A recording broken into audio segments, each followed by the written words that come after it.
ಓಂಕಾರ ವಿಶೇಷ ಕಾರ್ಯಕ್ರಮಕ್ಕೆ ಸ್ವಾಗತ. ನಾನು ರಂಜಿತ್ ಶೆರಿಯಾರ್.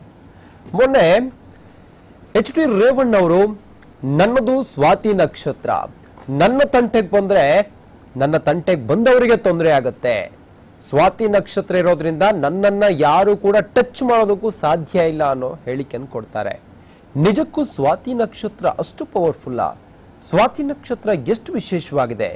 ಸ್ವಾತಿ ನಕ್ಷತ್ರದಿಂದ ಏನಾಗುತ್ತೆ?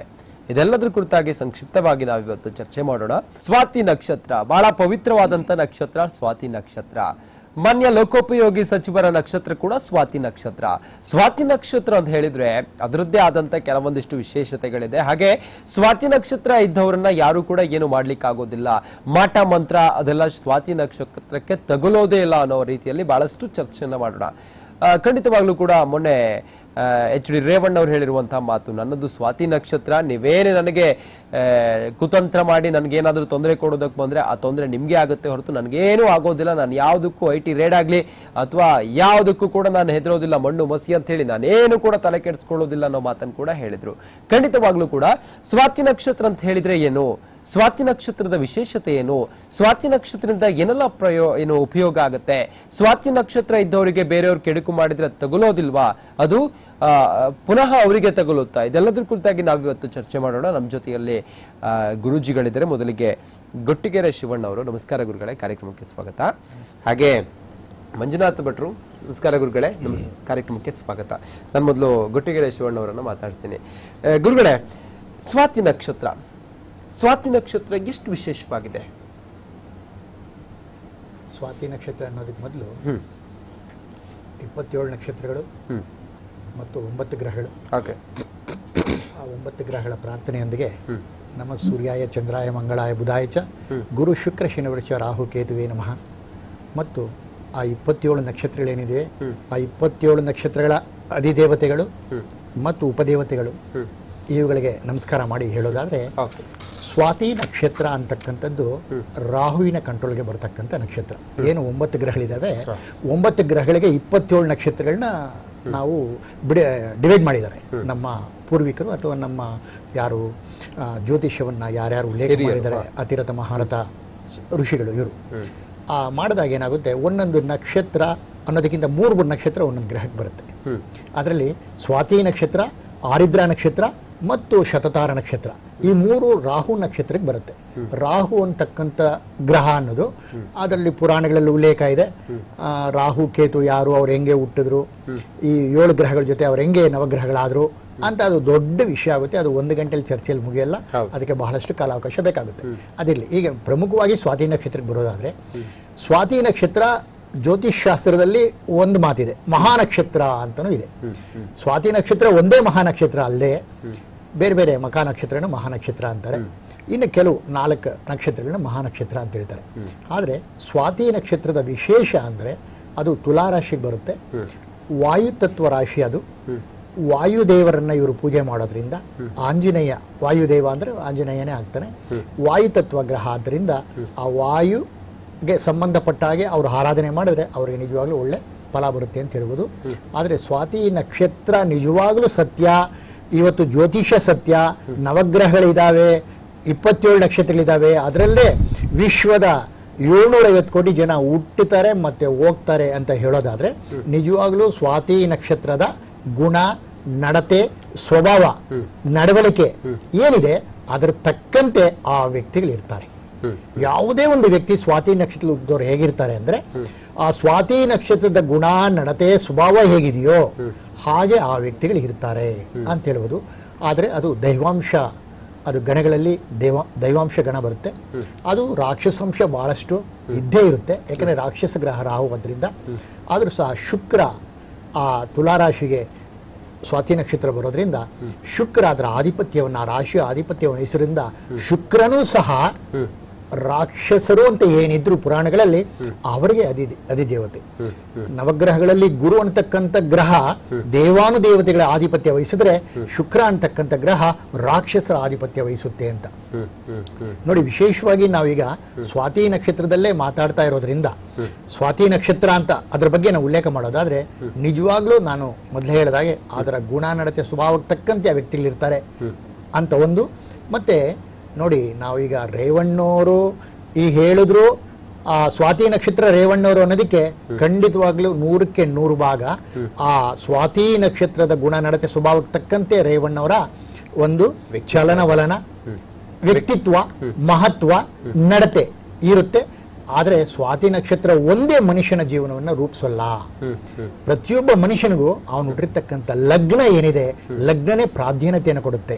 ಆ ನಕ್ಷತ್ರ ಏನಂದ್ರೆ ಚಂದ್ರ ಆ ನಕ್ಷತ್ರದಲ್ಲಿ ಸಂಚಾರ ಮಾಡಿದಾಗ ಅವ್ರು ಹುಟ್ಟಿದಿನ ಸ್ವಾತಿ ನಕ್ಷತ್ರದಲ್ಲಿ ಚಂದ್ರ ಇದ್ದ ಅನ್ನೋ ಅಂಶದಲ್ಲಿ ಸ್ವಾತಿ ನಕ್ಷತ್ರ ಅಂತಾರೆ. ಚಂದ್ರ ಮನಸ್ಕಾರಕ ಮತ್ತು ಮಾತೃಕಾರಕ. ಆದ್ರೆ ನಾವು ಒಂದು ವ್ಯಕ್ತಿಯ ಗುಣ ನಡತೆ ಸ್ವಭಾವವನ್ನು ಅಳೆಯಬೇಕಾದ್ರೆ ನಕ್ಷತ್ರ ಒಂದನ್ನೇ ಆಧಾರ ಇಟ್ಕೊಂಡು ನಾವು ಮಾತಾಡೋದು ತಪ್ಪಾಗುತ್ತೆ. ಖಂಡಿತ ಗುರುಗಳೇ. ಮಂಜುನಾಥ್ ಗುರುಗಳೇ, ಸ್ವಾತಿ ನಕ್ಷತ್ರ, ಮೊದಲಿಗೆ ಸ್ವಾತಿ ನಕ್ಷತ್ರದ ಬಗ್ಗೆ ಹೇಳೋದಾದ್ರೆ, ಸ್ವಾತಿ ನಕ್ಷತ್ರದ ಬಗ್ಗೆ ಈಗ ಸಾಕಷ್ಟು ನಮ್ಮ ಗುರುಜಿಯವರ ಬಗ್ಗೆ ವಿಶ್ಲೇಷಣೆಯನ್ನ ಕೊಟ್ಟಿದ್ದಾರೆ ಮತ್ತು ಅದ್ರ ಬಗ್ಗೆ ವಿವರವನ್ನು ಹೇಳಿದ್ದಾರೆ. ಆದರೆ ಸ್ವಾತಿ ನಕ್ಷತ್ರ ಎನ್ನುವಂಥದ್ದು ವಿಶೇಷವಾಗಿ ನಾವು ಮಹಾನಕ್ಷತ್ರ ಅಂತ ಹೇಳ್ತೀವಿ. ಹಾಗೆ ಮೃಗಶಿರ ಮತ್ತೆ ಮಗ ಮತ್ತೆ ಅನುರಾಧ ಸ್ವಾತಿ ಇದು ಮಹಾನಕ್ಷತ್ರ ಅಂತ. ಮಹಾನಕ್ಷತ್ರ ಅಂದ್ರೆ ಅದು ಒಂದು ದೊಡ್ಡ ನಕ್ಷತ್ರ ಅಂತ ಅರ್ಥ. ಮಹಾನಕ್ಷತ್ರ ಅಂದ್ರೆ ದೊಡ್ಡ ನಕ್ಷತ್ರ. ಈಗ ಜ್ಯೇಷ್ಠ ನಕ್ಷತ್ರ, ಶತತಾರ ನಕ್ಷತ್ರ. ಶತತಾರ ಅಂದ್ರೆ 100 ನಕ್ಷತ್ರಗಳು ಸೇರಿರ್ತಕ್ಕಂಥ ಒಂದು ನಕ್ಷತ್ರ ಶತತಾರ. ಹೀಗೆ ಅವರ ಹೆಸರುಗಳೇ ಅದರದ್ದೇ ಆಗಿರ್ತಕ್ಕಂಥ ಗುಣ, ಸ್ವಭಾವ, ನಡತೆ, ಚಾರಿತ್ರ್ಯ, ಅದು ವಿವರಣೆಯನ್ನು ಅದೇ ಕೊಡ್ತದೆ. ಹಾಗೆ ಈ ಸ್ವಾತಿ ನಕ್ಷತ್ರ ಎನ್ನುವಂಥದ್ದು ಮಹಾನಕ್ಷತ್ರವನ್ನು ನಾವು ಕನ್ಸಿಡರ್ ಮಾಡಿ ಅದನ್ನೇ ನಾವು ಎಕ್ಸ್ಪ್ಲೇನ್ ಮಾಡಕ್ಕಾಗಲ್ಲ. ಆ ನಕ್ಷತ್ರಕ್ಕೆ ಸಂಬಂಧಪಟ್ಟಂತ ಗುರುಗಳು ಹೇಳಿದಾಗ ಅಧಿದೇವತೆ, ಪ್ರತಿದೇವತೆ ಅಂತ ಇರುತ್ತೆ. ಅದರದ್ದೇ ಆಗಿರ್ತಕ್ಕಂಥ ಒಂದು ಕಾರಕತ್ವ ಇರುತ್ತೆ. ಅದಕ್ಕೆ ಇನ್ನು ಬೇರೆ ಬೇರೆ ರೀತಿಯ ಒಂದು ಅದಕ್ಕೆ ಕನೆಕ್ಟೆಡ್ ದೇವತೆಗಳು ಬೇರೆ ಇರ್ತಾರೆ. ಹಾಗೆ ರಾಹುವಿನ ನಕ್ಷತ್ರ ಒಂದ್ರ ಜೊತೆಗೆ ಅಲ್ಲಿ ಏನಾಗಿದೆ ಅಂದ್ರೆ ಆ ಒಂದು ರಾಶಿಯಲ್ಲಿ ಅದ್ರ ಜೊತೆಗೆ ರಾಹು ಕೂಡ ಇದ್ದಾನೆ. ಇಲ್ಲಿ ಇವ್ರ ಜಾತಕ ನಮ್ಮ ಹತ್ರ ಇದೆ. ಇಲ್ಲಿ ನಮ್ಗೆ ಸಿಕ್ಕಿರೋ ಮಾಹಿತಿ ಪ್ರಕಾರ ಜಾತಕ ಇದೆ. ಆ ರಾಹು ಕೂಡ ಜೊತೆ ಇದ್ದಾನೆ. ಆ ನಕ್ಷತ್ರಾಧಿಪತಿ ಆ ನಕ್ಷತ್ರದಲ್ಲೇ ಇದ್ದು ಮನಃಕಾರಕ ಚಂದ್ರನ ಸಂಬಂಧದಲ್ಲಿದ್ದಾನೆ, ಜೊತೆಗೆ ಗುರು ಕೂಡ ಇದ್ದಾನೆ. ಆದ್ರೆ ಈ ಜಾತಕಕ್ಕೆ ಏನ್ ತಗೊಂತೀವಿ ನಾವು ಅಂದ್ರೆ, ಒಂದು ನಕ್ಷತ್ರ ಒಂದು ಮಾಧ್ಯಮದಲ್ಲಿ ಒಬ್ಬರ ನಾವು ಹೇಳೋದಕ್ಕಾಗಲ್ಲ ಅಂದ್ರೆ ಜಾತಕವನ್ನು ಪರಿಪೂರ್ಣವಾಗಿ ಹೇಳೋದಕ್ಕಾಗೋದಿಲ್ಲ. ಮತ್ತೆ ಪರಿಪೂರ್ಣವಾಗಿರ್ತಕ್ಕಂಥದ್ದು ಯಾರು ಸರ್ವಜ್ಞರು ಅಂತ ನಾನು ಹೇಳ್ತಾ ಇಲ್ಲ. ಪರಿಪೂರ್ಣರಾಗಿ ಹೇಳ್ತೀವಿ ಅಂತ ಹೇಳ್ತಾರೆ ಅಥವಾ ಹೇಳ್ತೀವಿ ಅಂತಂದ್ರೆ ಅಲ್ಲಿ ನಾವು ಸಾಮಾನ್ಯ ಒಂದು ತಿಳುವಳಿಕೆಯನ್ನ, ಸಾಮಾನ್ಯ ಸೂಚನೆಯನ್ನು ನಾವು ಇದರಲ್ಲಿ ಜನರಲ್ ಪ್ರಿಡಿಕ್ಷನ್ ನಾವು ಕೊಡಬಹುದು. ಇಲ್ಲಿ ಏನಾಗುತ್ತೆ, ಲಗ್ನವನ್ನು ತೆಗೆದುಕೊಂತೀವಿ. ಯಾವುದೇ ಒಂದು ಲಗ್ನವನ್ನು ತೆಗೆದುಕೊಂಡಾಗ ಆ ಲಗ್ನ ತನುಭಾವ ಅಂತ ಹೇಳ್ತೀವಿ, ಅಲ್ಲಿಂದ ನಾವು ಜಾತಕವನ್ನು ಪ್ರಾರಂಭ ಮಾಡ್ಬೇಕಾಗ್ತದೆ. ಹಾಗಾಗಿ ಲಗ್ನವನ್ನು ತೆಗೆದುಕೊಂಡು ನೋಡುವಾಗ ಇಲ್ಲಿ ಏನಾಗುತ್ತೆ ಅಂದ್ರೆ, ಲಗ್ನದಲ್ಲಿ ಇಲ್ಲಿ ಕುಜ ಇದ್ದಾನೆ, ಕುಜನ ಜೊತೆ ಶನಿಯ ಸಂಬಂಧ ಇದೆ. ಇಲ್ಲಿ ಏನಾಗುತ್ತೆ ಅಂತಂದ್ರೆ ಇಲ್ಲಿ ವೃಶ್ಚಿಕ ಲಗ್ನ, ಆ ಲಗ್ನದಲ್ಲಿ ಕುಜ ಮತ್ತು ಶನಿಯ ಸಂಬಂಧ ಇರೋದ್ರಿಂದ ಸ್ವಲ್ಪ ಮಟ್ಟಿಗೆ ಇವರಿಗೆ ಎಲ್ಲಾ ಕೆಲಸ ಕಾರ್ಯಗಳಲ್ಲೂ ಕೂಡ ಸ್ವಲ್ಪ ಗೊಂದಲಮಯವಾದ ವಾತಾವರಣ ಉಂಟಾಗ್ತದೆ. ಗೊಂದಲ ಅಂದ್ರೆ ಹೇಗಾಗ್ತದೆ, ಕುಜನಿಗೂ ಮತ್ತು ಶನಿಗೂ ಎರಡು ನೆಗೆಟಿವ್ ಪ್ಲಾನೆಟ್, ಬಟ್ ಅವರು ಅದೇ ಮನೆಯಲ್ಲಿದ್ದಾರೆ, ಲಗ್ನಾಧಿಪತಿ ಅದೇ ಮನೆಯಲ್ಲಿದ್ದಾನೆ. ಆದ್ರೂ ಕೂಡ ಶನಿಯಲ್ಲಿ ಇರೋದ್ರಿಂದ ಶನಿ ತೃತೀಯ ಚತುರ್ಥಾಧಿಪತಿ. ತೃತೀಯ ಅಂತಂದ್ರೆ ಸಾಮಾನ್ಯವನ್ನು ವ್ಯವಹಾರವನ್ನ, ಭ್ರಾತೃ ಸ್ಥಾನವನ್ನು ನೋಡ್ತಕ್ಕಂಥದ್ದು. ಮತ್ತೆ ಭ್ರಾತೃ ಕಾರಕ ಗ್ರಹ ಕುಜನೇ ಆಗಿದ್ದಾನೆ. ಹಾಗಾಗಿ ಸ್ವಲ್ಪ ಮಟ್ಟಿಗೆ ಇವರ ಒಂದು ಗೊಂದಲಮಯವಾಗಿರತಕ್ಕಂಥ ವಾತಾವರಣ. ಮತ್ತೆ ಇಲ್ಲಿ ಏನಾಗಿದೆ ಅಂತಂದ್ರೆ, ಲಾಭಾಧಿಪತಿ ಅಂದ್ರೆ ಲಾಭಾಧಿಪತಿ ಅಷ್ಟಮಾಧಿಪತಿ ಇಲ್ಲಿ ದಶಮಾಧಿಪತಿಯ ಸಂಬಂಧದಲ್ಲಿದ್ದಾನೆ. ಹಾಗೆ ಏನಾಗುತ್ತೆ ಅಂದ್ರೆ ಸ್ವಲ್ಪ ವಾಕ್ಸ್ಥಾನದಲ್ಲಿ ಸ್ವಲ್ಪ ಗೊಂದಲ ಇದೆ. ಯಾಕಂದ್ರೆ ಮಾತು ಬಾಯಿ ತಪ್ಪು ಬರತಕ್ಕಂಥದ್ದು, ಅಥವಾ ಏನೋ ಒಂದು ಸಂದರ್ಭದಲ್ಲಿ ಏನೋ ತಾಳ್ಮೆ ಕಳ್ಕೊಂಡು ಒಂದು ಮಾತು ಎರಡು ಮಾತು ಹೆಚ್ಚು ಕಮ್ಮಿ ಆಡ್ತಕ್ಕಂಥದ್ದು, ಈ ತರದ್ದೆಲ್ಲ ಗೊಂದಲಗಳು ಕೂಡ ಇವರ ಜಾತಕದಲ್ಲಿ ಜಾಸ್ತಿ ಗೊಂದಲಗಳೇ ಜಾಸ್ತಿ ಇರ್ತದೆ. ಮತ್ತೆ ಇವರು ಒಂದು ರಾಶಿಯನ್ನು ನಾವು ತೆಗೆದುಕೊಂಡು ನೋಡುವಾಗ ಸ್ವಾತಿ ನಕ್ಷತ್ರ ಅಂತ ಹೇಳ್ಬೇಕು ಅಂತಂದ್ರೆ, ಸ್ವಾತಿಯ ನಕ್ಷತ್ರಕ್ಕೆ ಸಂಬಂಧಪಟ್ಟಂತ ಎಲ್ಲಾ ಒಂದು ಧ್ಯೇಯ ಧೋರಣೆಗಳು ಕೂಡ ಅವರ ಒಂದು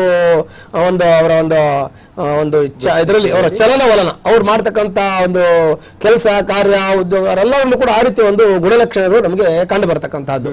ಮತ್ತೆ ಇನ್ನು ನಾವು ಈ ಸ್ವಾತಿ ನಕ್ಷತ್ರದ ಏನೋ ಈ ರೀತಿ ಇರುತ್ತೆ, ಮಹಾನಕ್ಷತ್ರ ಏನೋ ಒಂದು ಮಹಾನಕ್ಷತ್ರದಲ್ಲಿ ಎಲ್ಲ ಒಂದು ಸಾಧ್ಯತೆ ಇದೆ, ಇದರಲ್ಲಿ ಇದನ್ನು ಯಾರು ಏನು ಮಾಡೋದಕ್ಕಾಗಲ್ಲ ಅಂತ ಒಂದು ಮಹತ್ವ ಪಡೆದಿದೆ ಅಂತ ಹೇಳ್ಬೇಕು ಅಂತಂದ್ರೆ ಬರೀ ಒಂದು ನಕ್ಷತ್ರದ ಮೇಲೆ ಹೇಳೋದಕ್ಕಾಗೋದಿಲ್ಲ. ಜಾತಕ ನೋಡ್ಬೇಕು, ಭಾವಕುಂಡಲಿ ಗ್ರಹ ವಂಶಬಲಂ ಈ ನವಾಂಶದಲ್ಲಿ ನೋಡ್ಬೇಕಾಗತ್ತೆ, ಭಾವಕುಂಡಲಿ ನೋಡ್ಬೇಕಾಗತ್ತೆ, ದಶಭುಕ್ತಿ ನೋಡ್ಬೇಕಾಗತ್ತೆ, ಅಂತರ್ಭುಕ್ತಿ ನೋಡ್ಬೇಕಾಗತ್ತೆ, ಗೋಚರ ನೋಡ್ಬೇಕಾಗತ್ತೆ. ಇವೆಲ್ಲವನ್ನ ಪರಿಶೀಲನೆ ಮಾಡಿದ ಮೇಲೆ ಆ ನಕ್ಷತ್ರವನ್ನು ಇಟ್ಟುಕೊಂಡು ನಾವು ರಾಶಿಯನ್ನು ಗಣನೆಗೆ ತಗೊಂತೀವಿ ಹೊರತು ಬರೀ ನಕ್ಷತ್ರದ ಮೇಲೆ ಎಲ್ಲವೂ ಇರೋದಿಲ್ಲ. ನಕ್ಷತ್ರಕ್ಕೆ ಸಂಬಂಧಪಟ್ಟಂತ ಒಂದು ರಾಶಿ ಇರುತ್ತೆ. ಈ ಶುಕ್ರನ ಒಂದು ರಾಶಿ ಆಗ್ತದೆ. ಶುಕ್ರನು ಕೂಡ ಏನಾಗುತ್ತೆ, ಆ ರಾಶಿಗೆ ಸಪೋರ್ಟ್ ಮಾಡ್ತಾನೆ, ರಾಹುಗೆ ಸಪೋರ್ಟ್ ಮಾಡ್ತಾನೆ. ಹಾಗಿರೋದ್ರಿಂದ ಆ ರೀತಿಯಾಗಿರ್ತಕ್ಕಂಥ ಸಣ್ಣ ಪುಟ್ಟ ಒಂದು ಏನು ಗೊಂದಲ ಅನ್ನುವಂತದ್ದಿರುತ್ತೆ. ಮತ್ತೆ ರಾಹು ಮಾಯಾಗ್ರಹ. ಮಾಯಾಗ್ರಹ ಅಂತಂದ್ರೆ ಕೆಲವು ಒಂದಷ್ಟು ಈ ಸಮಸ್ಯೆಗಳನ್ನ ಚಿಕ್ಕದಾಗಿರೋ ದೊಡ್ಡದಾಗಿ ಮಾಡ್ತಕ್ಕಂಥದ್ದು. ನೋಡಿ, ಉದಾಹರಣೆಗೆ ನಾನು ನಿಮ್ಮ ಮೇಲೆ ಹೇಳ್ತೇನೆ. ಯಾಕೆ ಅಂತಂದ್ರೆ ಈ ಒಂದು ನಾನು ಸ್ವಾತಿ ನಕ್ಷತ್ರ, ನನ್ನನ್ನು ಯಾರು ಮಾಡೋಕ್ ಆಗೋಲ್ಲ ಅಂತ ಯಾರೋ ಒಬ್ರು ಹೇಳಿದ್ರು. ಎಷ್ಟು ದೊಡ್ಡ ಸಮಸ್ಯೆ ಆಯ್ತು. ಇವತ್ತು ಟಿವಿಯಲ್ಲಿ ಬಂದು ಕೂತ್ಕೊಳ್ಳುವಂತ ಸಮಸ್ಯೆ ಈ ಒಂದು ನಕ್ಷತ್ರದಲ್ಲಿ ಬಂತು. ಅಂದ್ರೆ ಈ ರಾಹು ಏನ್ ಮಾಡ್ತಾನೆ ಅಂದ್ರೆ ಚಿಕ್ಕದಾಗಿರೋದರ ದೊಡ್ಡದಾಗಿ ಮಾಡಿ ತೋರಿಸ್ತಕ್ಕಂಥದ್ದು ರಾಹು. ಮತ್ತೆ ಅದನ್ನ ದೊಡ್ಡದಾಗಿ ಮಾಡಿ ಅದನ್ನ ಸಮಸ್ಯೆನ ಹುಟ್ಟು ಹಾಕ್ತಕ್ಕಂಥದ್ದು ರಾಹು. ರಾಹುನ ಕಾರಕತ್ವ ಹೌದು, ರಾಹುನ ಒಂದು ನಕ್ಷತ್ರ ಹೌದು. ಮತ್ತೆ ಶುಕ್ರನ ಮನೆಯಲ್ಲಿ ಇರೋದ್ರಿಂದ ಶುಕ್ರನು ಕೂಡ ಅದಕ್ಕೆ ಏನಾಯ್ತು, ದೈತ್ಯ ಮಂತ್ರಿ, ರಾಕ್ಷಸರ ಗುರು. ಅವನು ಗುರುನೇ, ಅವನು ಗುರು, ರಾಕ್ಷಸರ ಗುರು ಆದ್ರೂ ಅವ್ರು ಕೆಟ್ಟದ್ದು ಮಾಡಿ ಅಂತ ಯಾರು ಹೇಳಿಲ್ಲ. ಇವತ್ತು ಯಾವ ಗುರುನು ಹೇಳೋದಿಲ್ಲ, ಆ ಗುರು ಹೇಳಿಲ್ಲ. ಬಟ್ ಏನಾಗುತ್ತದೆ ಅಂದ್ರೆ ರಾಕ್ಷಸಿಯ ಗುಣ ಅನ್ನುವಂತದ್ದಿದೆಯಲ್ಲ, ಅದು ಸಾಮಾನ್ಯವಾಗಿ ಬೆಳಕಿಗೆ ಬರತಕ್ಕಂಥದ್ದು. ಮತ್ತೆ ಇಲ್ಲಿ ದೇವಗುಣ ಅಂತ ಹೇಳ್ತೀವಿ. ದೇವಗುಣ ಅನ್ನೋದಕ್ಕಿಂತ ಅಲ್ಲ, ಲಗ್ನದಲ್ಲಿ ಗುರು ಕೂಡ ಇದ್ದಾರೆ. ಗುರು ಒಂದು ಗೌರವಕ್ಕೆ ಕಾರಕನಾಗಿರ್ತಾನೆ. ಅದ್ರ ಜೊತೆಗೆ ಗುರು ವಿಶೇಷವಾಗಿ ದೈವಿ ಭಕ್ತರಾಗೋದಕ್ಕೆ, ದೇವರ ಒಂದು ಮೊರೆ ಹೋಗೋದಕ್ಕೆ, ದೇವರ ಒಂದು ಭಕ್ತಿ ಒಂದು ಸಾನ್ನಿಧ್ಯಕ್ಕೆ ಹೋಗೋದಕ್ಕೆ, ಮತ್ತು ದೇವರ ಒಂದು ಚಿಂತನೆ ಮಾಡೋದಕ್ಕೆ, ಜ್ಯೋತಿಷ್ಯ ಮತ್ತೆ ನಕ್ಷತ್ರ, ಈ ರಾಶಿ ಇದನ್ನೆಲ್ಲ ನಮ್ದು ಹೀಗಿದೆ ಅಂತ ಅವ್ರಿಗೆ ಮನಸ್ಸಲ್ಲಿ ಬರೋದಕ್ಕೆ ಗುರು ಮನಸ್ಸಲ್ಲಿ ಯಾವ ರೀತಿ ಒಂದು ಶಕ್ತಿಯನ್ನು ಕೊಡ್ತಾನೆ. ದೈವಾನುಗ್ರಹ ಇದ್ರೆ ಇಂಥ ದೋಷಗಳು, ನಾವು ನಕ್ಷತ್ರ ಯಾವುದೇ ಇರಲಿ, ದೈವಾನುಗ್ರಹ ಮುಖ್ಯವಾಗಿರತಕ್ಕಂಥದ್ದು ಜಾತಕದ ಜೊತೆಗೆ. ಗುರುಗಳೇ, ಗೊಟ್ಟಿಗೆರೆ ಶಿವಣ್ಣವರೇ, ನೀವು ಹೇಳಿದ್ರಿ 27 ನಕ್ಷತ್ರಗಳಿವೆ. ಈ 27 ನಕ್ಷತ್ರಗಳು ಮನುಷ್ಯನ ಈ ನೀವು ಹೇಳಿದ ವ್ಯಕ್ತಿತ್ವ, ಜೀವನದ ಮೇಲೆ ಪ್ರಭಾವವನ್ನ ಬೀರುತ್ತಾ? ಹೇಗೆ ಟೋಟಲ್ ಆಗಿ 27 ನಕ್ಷತ್ರಗಳು ಮನುಷ್ಯನ ಜೀವನ? ಖಂಡಿತವಾಗಲು 27 ನಕ್ಷತ್ರಗಳು, 27 ನಕ್ಷತ್ರಗಳ ಪ್ರಭಾವ ಅನ್ನೋದಕ್ಕಿಂತ ಗ್ರಹಗಳ ಅಧೀನದಲ್ಲಿರೋದು. ಸರ್ವಂ ಗ್ರಹಾಧೀನಂ ಜಗತ್ ಅಂತ ನಾನು ಪ್ರತಿ ಸಂಚಿಕೆಯಲ್ಲೂ ಮಾತಾಡ್ತೀನಿ. ಅಂದ್ರೆ 27 ನಕ್ಷತ್ರಗಳು ದಕ್ಷ ಬ್ರಹ್ಮನ ಮಕ್ಕಳು. ಅವು ಇದಕ್ಕೆ ಪುರಾಣಗಳಲ್ಲಿ ಉಲ್ಲೇಖ.